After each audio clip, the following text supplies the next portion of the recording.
সকাল সকাল দেখতে পাচ্ছেন চলে এসেছি বিভূতিভূষণ অভয়ারণ্যে। যারা জানে না তাদের উদ্দেশ্যে বলি, পারমদন ফরেস্ট বা বিভূতিভূষণ ওয়াইল্ড লাইফ স্যাঞ্চুরি এইটা কিন্তু পারমদন ফরেস্ট বলে পরিচিত আছে, যেটি হচ্ছে আমাদের এলাকায় one of the most attractive tourist spot বলতে পারেন।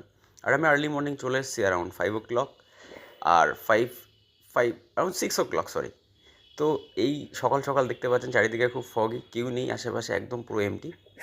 তো এই সকাল সকাল আসার উদ্দেশ্য আমার একটাই, যে হচ্ছে মর্নিংয়ের এক্সপিরিয়েন্সটা, রাইডের এক্সপিরিয়েন্সটাকে জাস্ট আমি ফ্রেম করতে চাই, সেই জন্য এসছি এখানে। আমি জানতাম আগে থেকে গেট বন্ধ, সো এর ভিতরে যেটা আছে সেটা কিন্তু আমি দেখাতে পারছি না।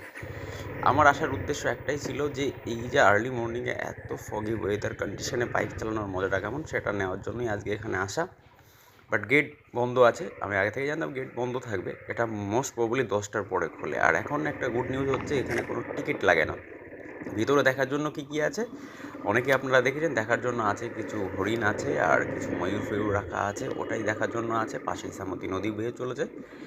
আর পারমদন ফরেস্টের ওই পারে যেটা রয়েছে নীলকুঠি, ওটা একটা হিস্ট্রিক্যাল, মানে ব্রিটিশদের বানানো কোনো একটা স্ট্রাকচার। এই দুটো জিনিস পাশাপাশি থাকার জন্য এখানে অনেক লোক উইন্টারে আসে, যদিও এখন ট্যুরিস্ট আসার যে প্রবণতা যেটা আছে সেটা অনেক কমে গেছে। আই মিন আগে অনেক ট্যুরিস্ট আসতো, এখন আর অত আসে না, তার কারণ এই জায়গাটাকে সময়ের সঙ্গে সঙ্গে সেভাবে ডেভেলপ করা হয়নি। এনিওয়ে, তো সকাল সকাল আমরা দেখতেই পাচ্ছেন যে একদম ফগি ওয়েদারের মধ্যে দিয়ে আরামসে বাইক চালাচ্ছে, রাস্তায় একটা কুকুরও নেই, বিকজ ঠান্ডা খুব পড়েছে।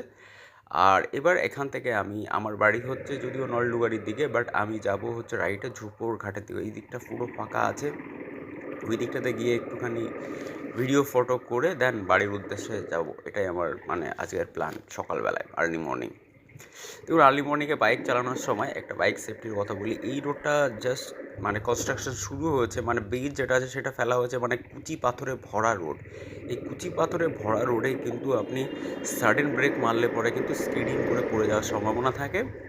আরেকটা জিনিস বলে দিই, যখন ভিজিবিলিটি মানে ফগি ওয়েদারে যখন ভিজিবিলিটি খুবই কম থাকে, সেই সময় কিন্তু স্পিডটাকে কন্ট্রোল করে বাইক চালানো উচিত। কেন?